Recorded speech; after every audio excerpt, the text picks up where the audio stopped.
Hai semua, selamat datang di podcast Energi Wakatobi, di mana kita akan membongkar isu-isu penting lewat diskusi yang asyik. Nah, perkenalkan, aku Andin dari tim KKN Energi Wakatobi akan menemani kalian semua selama sekitar 40 menit sampai 1 jam mendatang. Tentunya Andin gak sendiri nih, Andin juga bakal ditemani sama Kak Curin dari Yogyakarta Mengajar, yang nantinya akan menjadi teman diskusi Andin dalam podcast ini nanti. Langsung saja kita sambut Kak Curin. Halo, selamat siang Kak Curin, apa kabar? Halo teman-teman, perkenalkan nama aku Curin Sukmadina Zumahas. Aku dari komunitas Yogyakarta Mengajar. Di Yogyakarta Mengajar, aku bertanggung jawab sebagai koordinator divisi humas atau hubungan masyarakat. Oke, nah sebelum kita mulai diskusi nih, perkenankan saya untuk membacakan profil dari Kak Curin.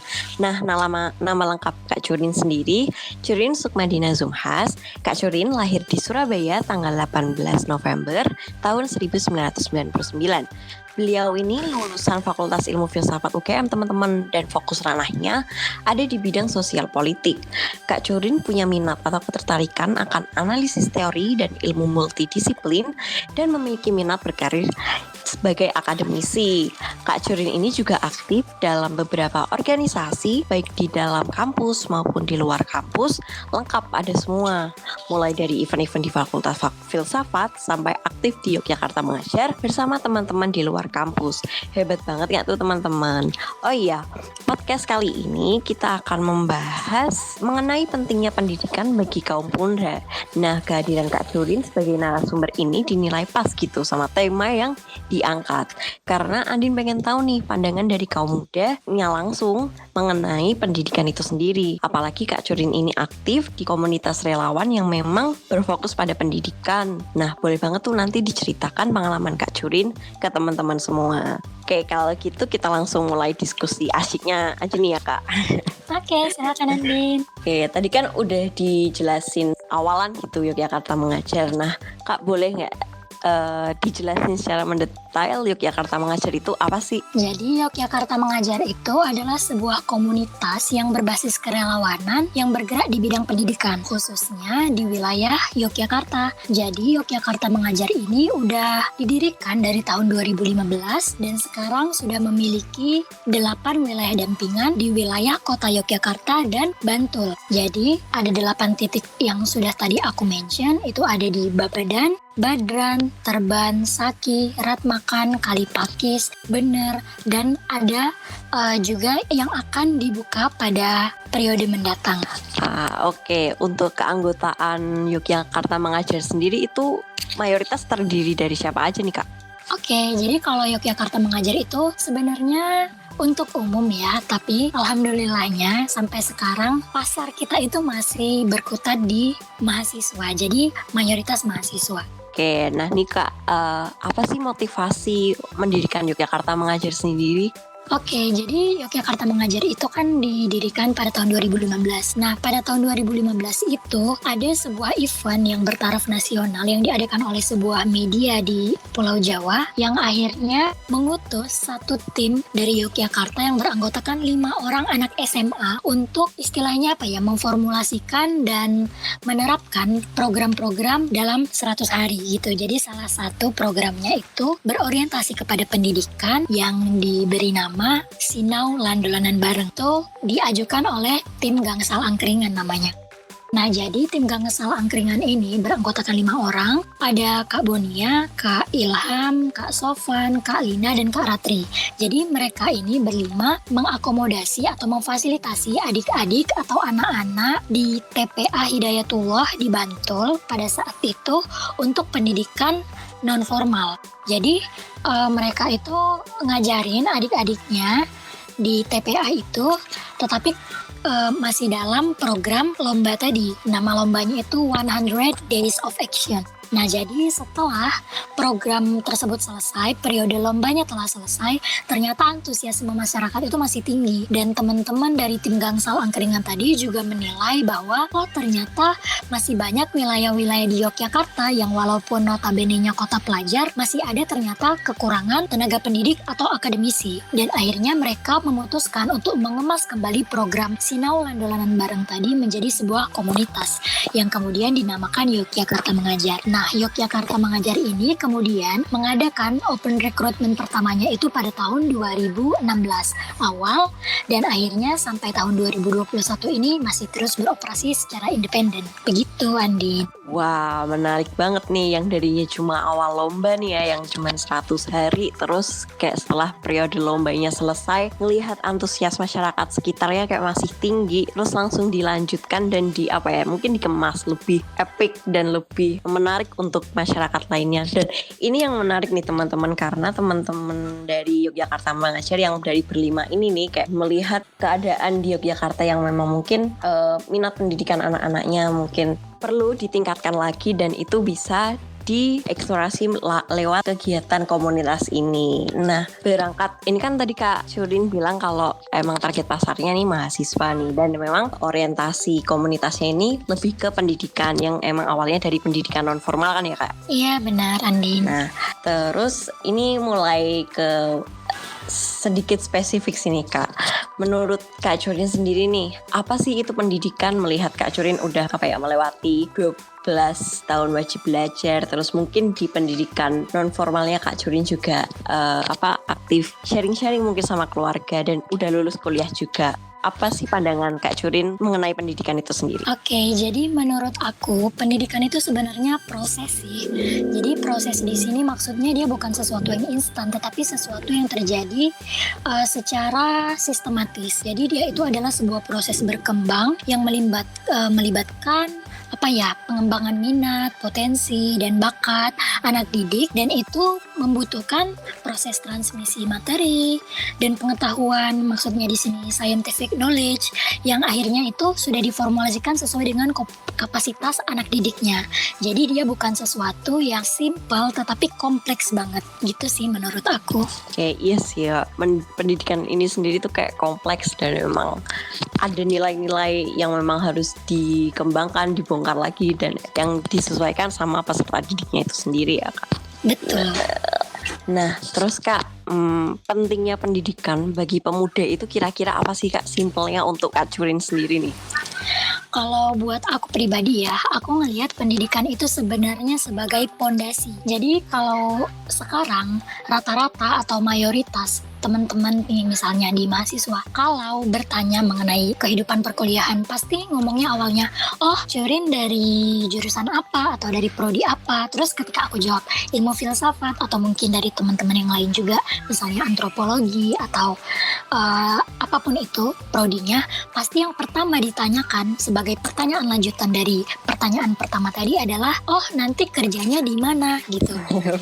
Nah, jadi pendidikan menurut aku itu bukan cuma batu loncatan untuk karir, tetapi itu sebagai pondasi. Pondasi di sini maksudnya adalah sebagai sarana atau sebagai media meningkatkan kualitas SDM. Dan akhirnya nanti ketika kualitas SDM ini sudah di-boost sebagai pondasinya tadi, walaupun juga berkaitan dengan karir ya, dia bakal memiliki andil yang sangat besar terhadap pembangunan nasional. Karena ketika pembangunan nasional itu sudah merata, sudah ditingkatkan, maka nantinya juga akan menaikkan taraf hidup yang akhirnya berimbas kepada kemakmuran masyarakat, kesejahteraan masyarakat di sebuah negara. Seperti itu sih.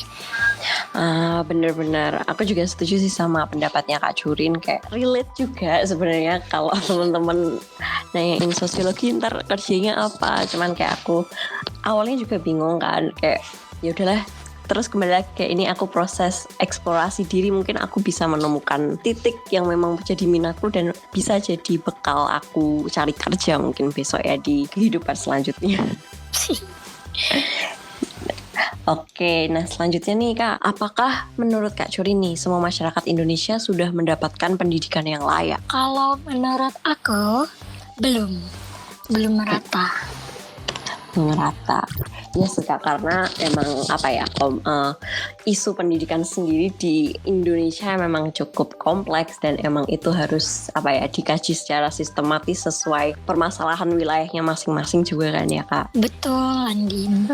Jadi nggak bisa instan juga. Nah terus nih Kak, apa sih tantangan terhadap pemerataan akses pendidikan itu sendiri? Kalau menurut aku ya, sebenarnya ada dua sih aspek yang paling mempengaruhi distribusi akses pendidikan. Yang pertama itu adalah kondisi demografis. Jadi kondisi demografis di sini maksudnya adalah kependudukan Indonesia itu yang masih ada kesenjangan. Misalnya nih kayak tidak merata atau menumpuk, kayak misalnya di Pulau Jawa itu penduduknya lebih atau populasinya lebih padat daripada pulau-pulau yang lainnya. Itu tuh akhirnya berpengaruh terhadap kebijakan yang dibuat, lalu terhadap kuantitas dan kualitas SDM di wilayah tersebut, dan akhirnya dia berimbas kepada hambatan dan fungsi yang akhirnya tidak merata juga gitu loh. Jadi masalahnya juga ketika populasi itu menumpuk atau tidak merata, misalnya banyak di Pulau Jawa, maka permasalahan yang dihadapi oleh wilayah tersebut juga akan lebih kompleks. Dan ketika ada pulau atau wilayah atau provinsi yang populasi atau penduduknya sedikit, maka dia juga akhirnya bermasalah atau terkendala di bagian atau di aspek kuantitas SDM-nya, seperti itu. Jadi untuk kondisi demografis itu sangat berpengaruh. Lalu yang kedua itu adalah kondisi geografis, di mana di sini kita tahu ya ada kalau Indonesia itu bentuk geografisnya adalah kepulauan. Maka ketika kita memiliki kondisi geografis yang seperti itu, ada wilayah-wilayah yang dianggap atau diklasifikasikan sebagai wilayah terpencil, wilayah pesisir, wilayah pulau terluar, yang akhirnya dia itu memiliki memiliki sarana dan prasarana serta kebijakan yang juga berbeda dengan wilayah dengan populasi lebih tinggi, seperti itu. Dan akhirnya dia berimbas kepada misalnya nih sarana teknologi, internet sebagai media atau sarana yang digunakan untuk menunjang kegiatan belajar mengajar atau pendidikan, dan akhirnya itu terjadi kesenjangan gitu, timpang gitu sih menurut aku. Akhirnya distribusi akses pendidikannya itu tidak merata. Iya bener nih. Nah menurut Mbak Curin tadi ada dua tantangan yang menghambat pemerataan akses pendidikan itu sendiri teman-teman. Nah yang pertama menurut Mbak Curin itu kondisi demografis. Nah kependudukan yang dinilai masih ada kesenjangan di mana populasi di Pulau Jawa itu mayoritas masih paling tinggi dibandingkan pulau-pulau lainnya, itu nanti akan berimbas pada kebijakan dan kuantitas SDM-nya. Nah yang kedua ada kondisi geografis, karena secara harfiahnya nih Indonesia kan bentuknya kepulauan dan mungkin ada klasifikasi wilayah terpencil, pesisir, yang nantinya juga akan membedakan sarana dan prasarana atau kebijakan yang bisa meliputi aspek pendidikan itu sendiri, sehingga memang besar kemungkinan ada ketimpangan pemerataan akses dalam pendidikan. Oke, lanjut ya Mbak Curin. Iya silakan Andin. Selanjutnya gimana sih Mbak mutu pendidikan di Indonesia itu sendiri? Oke, mutu pendidikan ya. Kalau ngomongin mutu pendidikan mungkin aku bisa kutip ya dari datanya PISA, Program for International Student Assessment, sebuah lembaga yang dipelopori oleh Organization for Economic Cooperation and Development. Itu mereka mengevaluasi taraf atau ranking ya, kalau kita bisa ngomong bahasa simpelnya, kemampuan matematika, sains, dan literasi siswa di berbagai negara secara internasional, secara global ya bisa dikatakan. Kalau kita lihat di datanya mereka, itu Indonesia sudah masuk dalam nominasi atau list negara itu sejak tahun 2000. Tetapi kalau kita lihat data terbarunya di tahun 2019 dan 2020, Indonesia konsisten berada di 10 terbawah. 10 negara terbawah dengan evaluasi atau kemampuan siswa terendah. Misalnya pada tahun 2019 itu kita ranking 71, alhamdulillah dari 78 negara. Dan pada tahun 2020 itu kita menempati ranking 74 dari 79 negara. Jadi tidak progresif ya. Jadi kalau misalnya ngomongin mutu pendidikan yang kemudian direpresentasikan dari kemampuan matematika, sains, dan literasi siswa, itu Indonesia masih terbilang rendah dibandingkan dunia global. Seperti itu sih, Andin. Oke. Karena memang iya sih Kak, balik lagi emang pendidikan di Indonesia emang perlu dievaluasi dan dimonitori lebih serius lagi sehingga bisa nanti impactnya lebih bagus lagi ke depan. Betul. Oke, nah Kak, kita mulai bicara santai mengenai kehidupan perkuliahan nih Kak. Karena Kak Curin kan istilahnya baru lulus fresh graduate nih. Anyway, selamat. Thank you, Andi. Oke, ini Kak, menurut Kak Curin sendiri kuliah tuh apa sih? Kuliah ya. Kalau menurut aku, kuliah itu sebenarnya tempat membangun mindset. Di mana aku membangun mindset, di mana aku menyerap sebanyak mungkin ilmu, di mana aku belajar banyak. Itu kuliah sih. Simpelnya seperti itu bagi aku. Jadi kayak kalau misalnya orang ngomong, kuliah itu adalah tempat untuk menimba ilmu gitu. Pendidikan itu adalah tempat untuk menimba ilmu. Bagi aku bukan cuma ilmu di sini sebagai scientific knowledge atau episteme, tapi juga membangun karakter dan tempat aku mengumpulkan insight atau pandangan baru yang kemudian menguatkan perspektif terhadap kehidupan gitu loh. Oke, bener. Bisa dipahami ya teman-teman kalau kuliah ini enggak cuman membangun pengetahuan yang memang mungkin dengan sesuai program studi yang kita minati, cuman ada juga wadah yang bisa dijadikan untuk membangun pendidikan karakter untuk kita sendiri. Nah, selanjutnya nih Kak, perbedaan kuliah dengan jenjang pendidikan lainnya yang notabene itu pendidikan di bawahnya nih kayak SD, SMP, SMA, itu Kak Curin merasa ada perbedaan gak sih? Perbedaan pasti banyak banget, karena dari dasarnya aja pengelola atau dasar dari kurikulum perguruan tinggi itu kan diformulasikan langsung oleh Dikti. Sedangkan kalau SD, SMP, SMA itu biasanya dari dinas pendidikan di provinsi atau daerahnya gitu, di kabupaten atau kota setempat. Jadi untuk metode, sistem itu banyak yang berbeda. Misalnya nih, kalau untuk metode belajarnya itu biasanya kita lebih kritis dan lebih dituntut untuk lebih proaktif dibandingkan SD, SMP, SMA, di mana metode pengajarannya itu lebih ke transmisi materi. Sedangkan kalau di perkuliahan mungkin Andin juga pasti ngerasa ya, kalau kita itu dituntut buat lebih membutuhkan inovasi baru gitu loh, membutuhkan gerakan dari diri sendiri untuk mengumpulkan literatur dari permasalahan atau konsep dan materi yang diberikan oleh dosen. Jadi kita itu ada presentasi. Kalau misalnya di SD, SMP, SMA itu belum terlalu diterapkan sih. Lalu mungkin ada fokusnya itu lebih terarah karena sudah memasuki ranah kompetensi atau wilayah kajian masing-masing, kayak misalnya Andin sosiologi dan aku ilmu filsafat. Sedangkan kan kalau misalnya SD, SMP, SMA itu lebih umum ya. Terus mungkin sistem penilaiannya dan juga sistem pembelajarannya. Kayak misalnya nih, kalau di sekolah itu kita biasanya cuma ngikutin kurikulum dari sekolah aja. Tapi kan kalau yang di perguruan tinggi kita ada namanya SKS, ada yang namanya KRS dan seterusnya. Dan yang terakhir itu yang paling mencolok itu ujian kelulusannya. Misalnya kalau SD, SMP, SMA itu ada ujian kelulusan yang disetarakan secara nasional. Sedangkan kalau di perguruan tinggi itu kan ada yang namanya tugas akhir, proyek akhir atau skripsi gitu ya. Itu nanti bakal disusun oleh mahasiswanya sendiri dan mempengaruhi nilai dan juga mempengaruhi juga periode atau durasi kelulusan dari mahasiswa gitu sih. Iya benar. Kalau boleh aku rangkum nih dari penjelasannya Mbak Curin sendiri, kayak di perkuliahan itu kayak kita lebih Mbak, mengutamakan kemandirian atau independensi diri kita gitu ya Mbak? Iya gitu. Walaupun kayak emang kita di bawahnya Dikti, tapi juga kayak ada dorongan internal untuk menciptakan suatu inovasi baru dari diri kita sendiri untuk setidaknya memberikan suatu dampak positif ke setidaknya lingkungan dekat kita lah. Betul. Iya.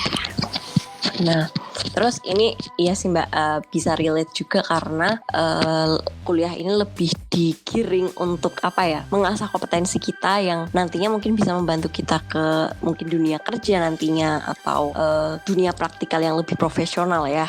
Iya, betul. Dan ini sih Mbak, aku shocknya tuh dari sistem penilaian dan pembelajarannya karena memang beda banget dari segi materinya. Betul. Kayak aku awal-awal kuliah juga ini ternyata kok lebih abstrak dari pendidikan yang sebelumnya telah aku udah dapetin. Lebih abstrak dan lebih kompleks, dan itu maksudnya kayak istilahnya pertukaran dan peredaran informasinya itu benar-benar cepet banget gitu loh. Dan ketika kita tidak mengimbangi kecepatan itu, pace itu, akhirnya kita bakal ketinggalan gitu. Dan akhirnya itu menuntut kita buat tadi harus mandiri, harus independen gitu. Bener. Nah, oke, lanjut nih ya Kak. Pentingnya pendidikan tinggi atau perguruan tinggi bagi anak muda zaman sekarang nih apa sih Kak, yang mungkin sedang mempertimbangkan untuk melanjutkan atau enggak, kayak masih bimbang gitu? Oke, yang pertama tadi mungkin ada kaitannya dari pembahasan sebelumnya mengenai mutu pendidikan, karena tadi kayaknya belum terlambat buat kita memperbaiki mutu pendidikan atau ranking yang dilansir oleh PISA tadi, di mana kita di perguruan tinggi itu bisa meningkatkan pengetahuan, skill. Misalnya skill di sini ada literasi misalnya. Kayak literasi kan biasanya direduksi menjadi menjadi minat baca, padahal literasi itu jauh lebih kompleks daripada itu. Literasi itu kan serangkaian proses ya, dari kita mencerap atau memproses sebuah tulisan atau pengetahuan atau literatur, dan kemudian kita menganalisis dan mengkajinya secara komprehensif. Itu benar-benar diasah sih di perkuliahan atau di perguruan tinggi. Atau misalnya nanti ada teamwork, kayak misalnya kan di perkuliahan itu nanti bakal banyak tuh proyek yang harus dikerjakan secara berkelompok. Nah, di sini soft skill semacam itu juga sangat diasah. Lalu kompetensi dalam bidang tertentu, misalnya secara teoritis, misalnya untuk Andin di bidang sosiologi dan aku di bidang ilmu filsafat dan seterusnya gitu. Lalu ada juga bisa memperluas networking, karena kita tahu ya kalau misalnya universitas atau di perguruan tinggi itu mahasiswanya itu pasti berasal dari background yang variatif, baik itu dari secara geografis atau misalnya rasnya, bahkan umurnya juga bervariasi di suatu jenjang atau angkatan gitu ya. Dan akhirnya dari perbedaan tersebut kita bisa menerima insight baru yang akhirnya bisa menjadi turning point. Selama ini ternyata aku masih hidup dalam duniaku sendiri, atau misalnya selama ini ternyata pengetahuan aku itu masih terbatas gitu dan belum bervariatif. Dan yang kemudian ketika kita kaitkan dengan dunia kerja, itu juga bisa menambah modal gitu ya, karena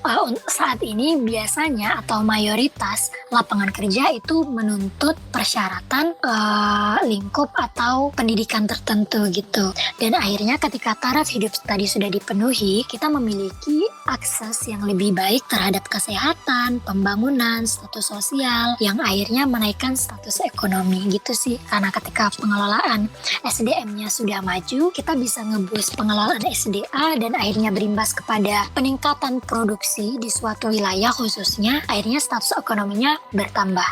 Dan akhirnya itu bisa berlangsung terhadap pembangunan nasional gitu sih. Wah, sangat mendetail ya teman-teman dari Oke, nah ada Mbak Curin tadi sudah menjelaskan nih pentingnya pendidikan tinggi bagi kaum muda. Nah, salah satunya kita kayak bisa turut berkontribusi untuk meningkatkan mutu pendidikan itu sendiri teman-teman. Gak apa-apa dari langkah terkecil langkah terkecil aja itu udah cukup signifikan.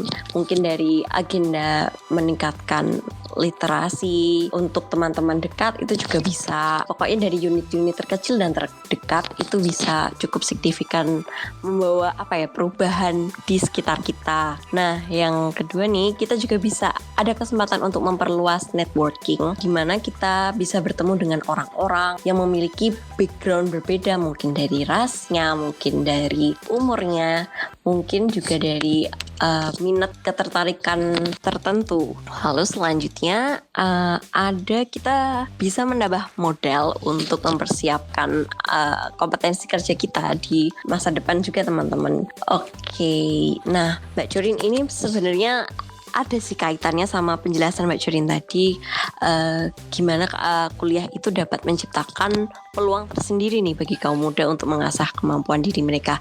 Nah Mbak, ada nggak sih contoh konkretnya nih yang udah Mbak Jurin rasain, gimana kuliah itu bisa menciptakan peluang dari Mbak Jurin yang sudah jelaskan tadi?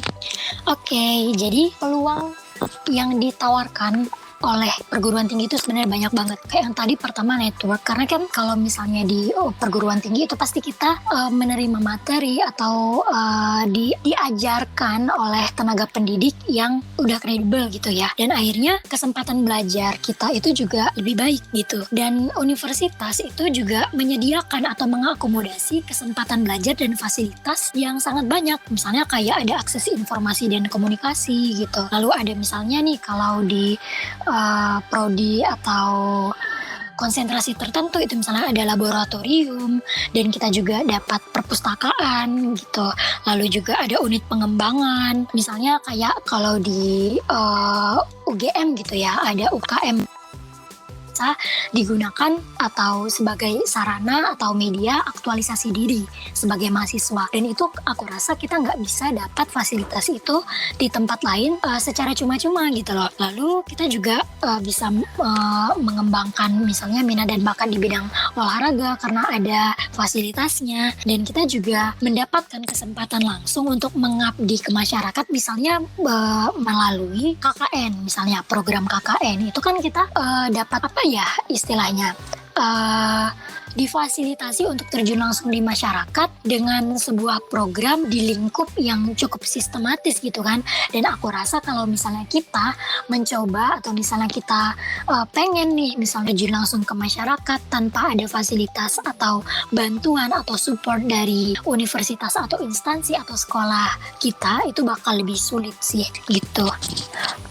Bener banget, dan itu yang emang aku rasain selama kuliah ini sih Kak, dari kayak yang kesempatan belajarnya lebih lebih matang, lebih baik juga karena didukung dengan mungkin dosen-dosen atau tenaga pengajar yang memang udah kompetensi ranahnya di situ, dan untuk diajak diskusi juga mungkin lebih nyambung dan lebih mendalam gitu kan ya Kak. Betul. Terus juga UNIF juga mengakomodasi berbagai fasilitas yang mungkin bisa mengembangkan minat dan bakat tertentu kita yang emang kita tertarik. Mungkin kalau ada yang tertarik sebuah organisasi atau kayak sarana ekstrakurikuler gitu bisa gabung sama UKM, atau kalau yang ranahnya penelitian atau pengembangan studi gitu bisa ke pusat studi, atau dari matkul-matkulnya juga bisa kan Kak, misalnya kalau kita minat wirausaha, kita ada matkul kewirausahaan sosial kayak gitu-gitu. Betul. Nah, terus ini nih yang terakhir, emang ini lagi relate-nya karena kita lagi KKN juga nih Kak. Ada program banget yang kepada masyarakat yang memang sudah menjadi adat, dan program yang emang secara sistematis ada di kurikulumnya universitas kita, dan emang itu bisa dijadikan kayak wadah kita, mungkin dari kita belajar secara konseptual, teoritikalnya kita gimana dari semester awal, dan langsung direalisasikan di program KKN itu sesuai kompetensi disiplinnya ilmu masing-masing, atau nantinya kita bisa ketemu dengan teman-teman dari disiplin ilmu lainnya. Iya.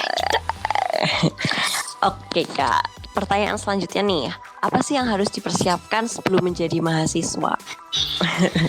Kalau yang pertama sih aku saranin banget informasi itu dulu, karena ketika kita terpapar informasi yang cukup, kita terpapar informasi yang tepat guna, itu akhirnya bakal membawa pengaruh atau memperbesar peluang kita untuk masuk ke perguruan tinggi. Misalnya nih, kita harus nanya dulu tuh ke diri kita sendiri, sebenarnya karirnya mau kemana, misal sukanya apa atau minat bakatnya kira-kira selama ini tertariknya di mana gitu.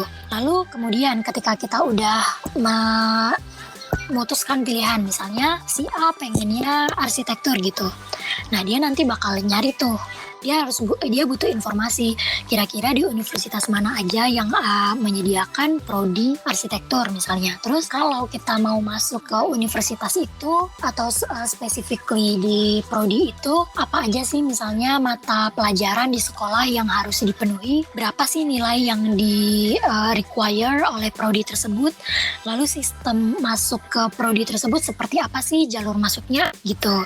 Lalu yang kedua paling biaya ya, karena di sini pasti biaya itu memiliki peranan penting. Misalnya nih kalau di universitas negeri itu ada UKT yang mungkin nanti tetap bisa sih diakalin dengan entah itu beasiswa atau penyesuaian, karena UKT itu kan juga menyesuaikan kemampuan finansial mahasiswanya gitu ya. Lalu mungkin kalau di swasta ada SPP dan seterusnya. Itu sih yang paling penting banget menurut aku. Oke, ya ini bener banget nih teman-teman. Kalian lulusan SMA, teman-teman yang baru lulus SMA perlu mencari informasi terkait perguruan tinggi yang kalian minat. Bisa dari ketertarikan minat kalian di mana, mungkin bisa browsing UKM yang ditawarkan di universitasnya mungkin, atau ada pusat studi tertentu yang jadi minat kalian sehingga kalian bisa memutuskan atau menciptakan skala prioritas dari sisi jurusan dan universitasnya. Nah, yang kedua nih dari Mbak Jordan sendiri menyatakan bahwa biaya juga menjadi salah satu yang harus dipersiapkan sebelum menjadi mahasiswa. Nah, karena di universitas negeri maupun swasta itu juga istilahnya kayak kita perlu memberikan finance tertentu karena kita kan nantinya juga diberikan sebuah fasilitas yang emang bisa menjadi wadah pengembangan minat dan bakatnya juga. Nah, itu bisa dibayarkan dengan biaya tersebut. Di negeri kita ada UKT di mana itu bisa diakalin dengan penyesuaian UKT atau beasiswa, dan di universitas swasta mungkin ada sistemnya dengan SPP. Oke Kak, wah ini sudah mulai berat, cuman kita tetap asik aja diskusinya. Sih. Oke, nah kan Kak Jorin tadi bilang kalau wilayah geografis kita nih jadi salah satu tantangan kenapa pendidikan ini susah atau sulit merata ya. Nah, kita mulai bahas-bahas ke situ nih Kak. Nah, kan berdasarkan riset atau data yang kami cari nih, salah satu hal yang menjadi persoalan masyarakat, terutama masyarakat pesisir, terkait pendidikan itu minimnya akses terhadap pendidikan tinggi atau pendidikan secara umum nih Kak. Nah, gimana sih pandangan Kak Jorin mengenai hal tersebut? Oke, jadi aku pribadi ya, mungkin ini bakal ada kaitannya dengan personal experience aku, karena aku belasan tahun dari kecil, aku emang lahirnya di Surabaya, tapi aku gedenya di Aceh. Acehnya Aceh pesisir. Di Simelu itu yang termasuk salah satu pulau terluar Indonesia. Dan ini relate banget sama aku karena aku dari A sampai SMP itu di sana, di Simelu. Dan karena akhirnya di jenjang SMA dan pendidikan tinggi itu di sana nggak ada, akhirnya aku merantau. Jadi ini relate banget gitu. Aduh.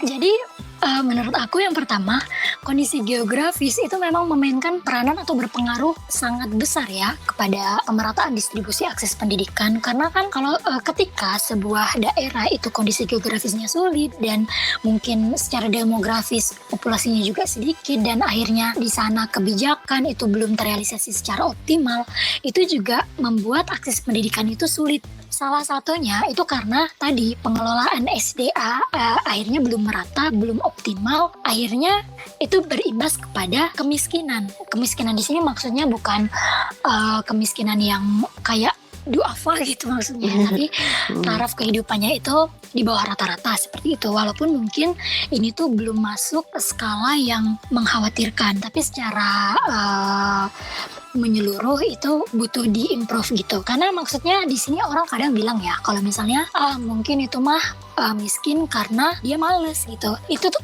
sebenarnya lumayan misleading ya, karena orang kebanyakan mengaitkan kemiskinan itu cuma sebatas kemiskinan kultural, yang maksudnya diakibatkan oleh budaya, kebiasaan atau nilai yang dipegang oleh sebuah kelompok masyarakat. Sedangkan kan kayak Kunchara Ningrat sendiri ngomong kalau misalnya kebudayaan itu bukan cuma masalah kesenian doang gitu loh. Kebudayaan itu misalnya berasal dari kata budaya, atau kalau misalnya mau ditarik ke bentuk singularnya itu adalah budi, yang artinya nilai atau budi akal manusia yang akhirnya itu membentuk pola hidupnya. Jadi pola hidup masyarakat itu secara struktural bisa terbentuk.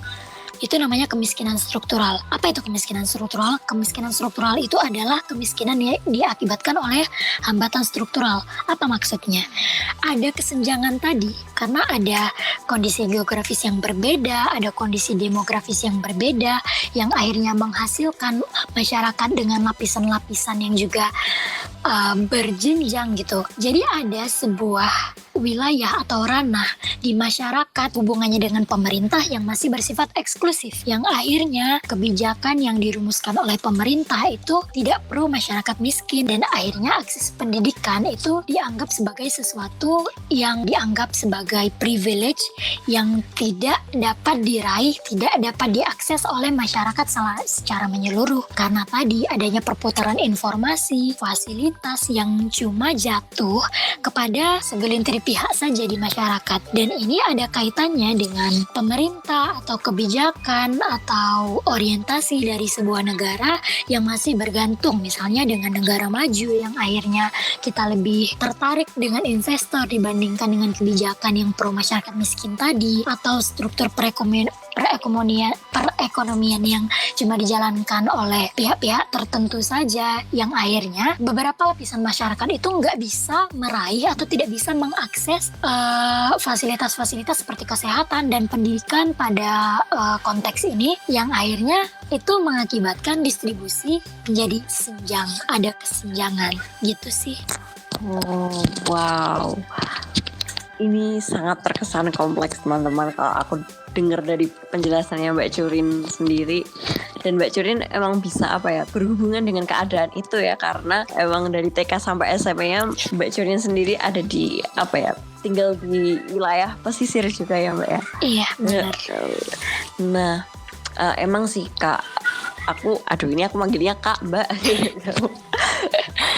Ini tuh aku merasanya memang pemerataan akses pendidikan itu hal yang sulit untuk dicapai secara instan. Maksudnya emang semua nggak ada yang instan ya, emang harus secara step by step. Karena emang masyarakat pesisir sendiri, kayak aku tuh sedikit bingung juga. Di satu sisi mereka juga nilai budayanya tinggi, tapi di satu kondisi mereka secara struktural memang kalau berdasarkan riset-riset memang cukup termarginal kan gitu loh, karena terbatas sama laut dan gitu-gitu kan Kak. Jadi susah. Betul.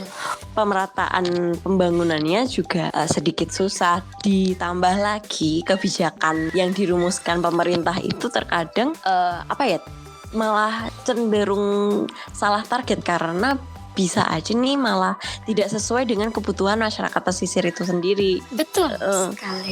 Karena istilahnya kayak kalau di sosiologi istilahnya kayak developmentalis, jadi kayak pemerataan keseluruhan standar pembangunan dari satu wilayah ke wilayah yang lainnya itu disamakan, padahal tiap wilayah itu punya potensi, punya karakteristik yang berbeda-beda, dan harusnya kebijakan itu sesuai kebutuhan wilayah dan masyarakatnya itu sendiri ya harusnya. Oke. Nah Kak, bagi masyarakat kepulauan nih, salah satunya Wakatobi, di sana itu kan tidak ada fasilitas yang mendukung ya, seperti perguruan tinggi, yang mungkin seperti Kak Churin tadi harus merantau nih. Nah mungkin bagaimana teknis atau mungkin upaya yang bisa dilakukan oleh pemerintah daerah dan masyarakat itu sendiri terhadap kondisi tersebut? Oke, kalau dari pemerintah menurut aku pasti dari regulasi atau kebijakan yang dirumuskan ya. Kayak misalnya mungkin mungkin bisa mengakomodasi atau melakukan pengadaan fasilitas atau sarana dan prasarana yang sekiranya dapat membantu kegiatan belajar mengajar di wilayah tersebut. Misalnya kalau di konteks ini di Desa Mola Selatan ya, yang di Wakatobi gitu. Jadi misalnya nih kayak ada anggaran, biasanya anggaran itu kan APBD di daerah itu pasti punya porsinya masing-masing. Tapi kadang karena ada tadi kayak yang Andin juga bilang, ada yang salah target, akhirnya tidak dimasukkan di task, tidak dimasukkan di dalam sesuatu yang dianggap urgent gitu loh. Yang akhirnya fasilitas-fasilitas yang dapat dibangun itu malah tidak terrealisasi. Misalnya nih contohnya, sebenarnya kalau misalnya masih kan kalau membangun sebuah instansi atau perguruan tinggi itu agak susah mungkin ya, kalau secara geografis juga, dan itu juga bakal panjang prosesnya. Dan aku rasa itu tuh sebenarnya bisa diakalin dengan yang pertama, mungkin dari pemerintah bisa membangun fasilitas seperti asrama mungkin ya, asrama di kota-kota yang dekat dan memiliki fasilitas perguruan tinggi gitu. Misal kayak sebenarnya ini udah ada sih, tapi mungkin belum semuanya. Kayak aku pribadi sebagai masyarakat daerah pesisir itu belum menemukan fasilitas itu gitu loh. Ketika aku misalnya berkuliah di UGM di Jogja, itu belum ada asramanya atau belum ada organisasi atau lembaga yang berfokus di bidang itu gitu. Jadi mungkin ini bisa ditingkatkan lagi. Lalu yang kedua mungkin masih tergantung dengan kebijakan dan anggaran tadi, mungkin beasiswa yang digelontorkan oleh pemerintah daerah untuk mahasiswa atau putra-putri daerahnya itu masih belum merata, karena tadi kembali lagi dan masih berkaitan dengan akses informasi dan komunikasi yang belum merata, dan akhirnya ini mengakibatkan ada beberapa masyarakat atau mungkin murid atau calon mahasiswa yang sebenarnya membutuhkan fasilitas tersebut akhirnya jadi enggak terjangkau gitu loh. Itu kalau dari pemerintahnya. Mungkin aku nggak terlalu banyak ya ngomong masalah kebijakan pemerintah karena itu bukan termasuk di kapasitasku. Lalu yang kalau dari masyarakat mungkin ada alternatif ya, karena pendidikan sendiri kan secara umum bisa kita pahami menjadi 3. Ada pendidikan formal, informal, dan non formal. Jadi mungkin karena di pendidikan formalnya kita belum bisa menjangkau atau belum bisa terlalu optimal, kita bisa fokus ke pendidikan informal dan non formal. Kalau yang informal itu biasanya kan berasal dari lingkungan dan keluarga. Itu mungkin dari masyarakat kita bisa menekankan atau mewariskan pengetahuan yang bersifat diwariskan antar generasi, misalnya kearifan lokal. Misalnya kayak kalau orang tuanya nelayan, dia bakal ngajarin nih, dia bakal ngetransfer ilmunya mengenai kegiatan atau sistem mata pencarian sebagai nelayan gitu kepada generasi selanjutnya dan seterusnya. Lalu misalnya mungkin kalau pendidikan non formal itu pelatihan atau kursus keterampilan tertentu di dalam bidang kompetensi tertentu, bahkan unit-unit pelatihan seperti TPA atau TPQ itu aja udah bisa dimasukkan atau diklasifikasikan sebagai pendidikan non formal gitu loh. Jadi kayak kalau misalnya kita bisa boost di situ juga, cuma berfokus kepada pendidikan formal, insya Allah itu udah bisa meningkatkan pendidikan dan mutu kualitas dan SDM itu bisa lebih terjangkau gitu loh, lebih realistis juga kan kalau misalnya mau diarahkan ke sana gitu. Jadi dari masyarakatnya juga, dari organisasi masyarakat itu juga bisa berfokus ke sana gitu sih menurut aku. Oke, nah menurut penjelasan Kak Curin tadi bisa kita lihat dari segi pemerintah dan segi masyarakatnya sendiri. Nah Kak Curin tadi istilahnya memberikan rekomendasi bagi pemerintah itu dengan membangun seperti asrama di kota-kota yang dekat dengan perguruan tinggi. Nah selanjutnya ada korelasinya dengan kebijakan dan anggaran. Mungkin bisa dibikin atau dibuat skala prioritas yang nantinya juga menjunjung tingkat pendidikan itu sendiri. Bisa dari beasiswa yang diberikan oleh mahasiswa dan putra-putri daerahnya secara merata. Nah, untuk masyarakatnya sendiri nih teman-teman, ada alternatifnya. Menurut Kak Curin tadi, ada 3 jenis pendidikan, yaitu ada pendidikan informal, formal, dan non-formal. Nah, selagi kita belum bisa mengoptimalkan pendidikan formal itu sendiri, kita bisa mengoptimalkan sisanya, yaitu pendidikan informal dan non formal. Nah, pendidikan informal sendiri bisa kita dapatkan dari keluarga atau masyarakat sekitar. Contohnya dari kearifan lokal yang biasanya diwariskan antar generasi. Nah, yang selanjutnya ada non formal, itu seperti bentuknya pelatihan dan kursus dari kompetensi tertentu. Oke. Nah, Kak, ini pertanyaan terakhir. Seberapa pentingkah pendidikan tinggi atau perguruan tinggi nih bagi masyarakat pesisir, khususnya masyarakat di daerah kepulauan? Menurut aku itu penting banget. Kenapa aku bisa bilang penting banget? Karena ini juga ada kaitannya ya dengan yang sebelumnya udah aku mention di awal podcast tadi. Kalau sebenarnya pembangunan nasional itu dibangun atau dibentuk atau didasari oleh pendidikan dulu. Karena kemudian ketika pendidikan itu udah merata, berarti kita sudah berhasil mengelola SDM. Ketika kita sudah berhasil mengelola SDM, maka SDM tersebut akan berkapasitas untuk mengelola SDA-nya. Karena di pesisir itu biasanya ada banyak banget potensi wilayah yang perlu dipetakan dan perlu dikembangkan. Ketika kita sudah bisa mengelola potensi atau SDA sebuah wilayah, khususnya misalnya nih di konteks ini masyarakat pesisir, di sana itu pasti ada potensi bahari ya, yang paling banyak potensi bahari. Ketika potensi bahari ini yang melimpah ini bisa dikelola, produksinya bisa kita boost, itu bisa menaikkan status ekonomi di sebuah wilayah dan akhirnya bisa memajukan wilayah tersebut. Jadi ketika putra-putri daerah itu sudah mengentitas, akhirnya mereka berkapasitas untuk mengelola SDA, itu bisa menaikkan taraf hidup di wilayah tersebut dan akhirnya itu kayak dari kita untuk kita oleh kita gitu loh. Jadi dari putra-putri daerah untuk daerahnya, yang kemudian itu bisa menjadi sebuah pola yang terus berulang, karena nanti pasti ketika sebuah generasi itu menyadari pentingnya pendidikan, dia akan mewariskan pola pikir yang seperti itu kepada generasi selanjutnya gitu. Dan akhirnya ini juga bisa nge-boost nanti awareness atau kesadaran masyarakat di bidang inventarisasi sosial budaya yang akhirnya bisa memajukan sebuah wilayah. Itu semuanya dimulai dari pendidikan. Jadi kalau misalnya kita mau mulai untuk membangun Indonesia secara nasional, secara menyeluruh, kita bisa berfokus ke pendidikan dulu gitu. Oke, nah pertanyaan yang tadi itu sebenarnya sudah menutup diskusi kita Kak pada siang hari ini. Gak terasa ya. Kayak kita udah asyik diskusinya kayak. Oke, kalau kayak gitu makasih Kak Chorin sudah bersedia meluangkan waktunya dan hadir dalam podcast siang hari ini. Sama-sama Andin, makasih juga ya udah diberikan kesempatan buat sharing nih bareng podcast sosialisasinya. Iya, semoga Kak Chorin sehat-sehat selalu, segala hal baik menyertai. Amin. Begitu juga dengan Andin dan teman-teman juga, mungkin nanti teman-teman yang dengerin podcast ini.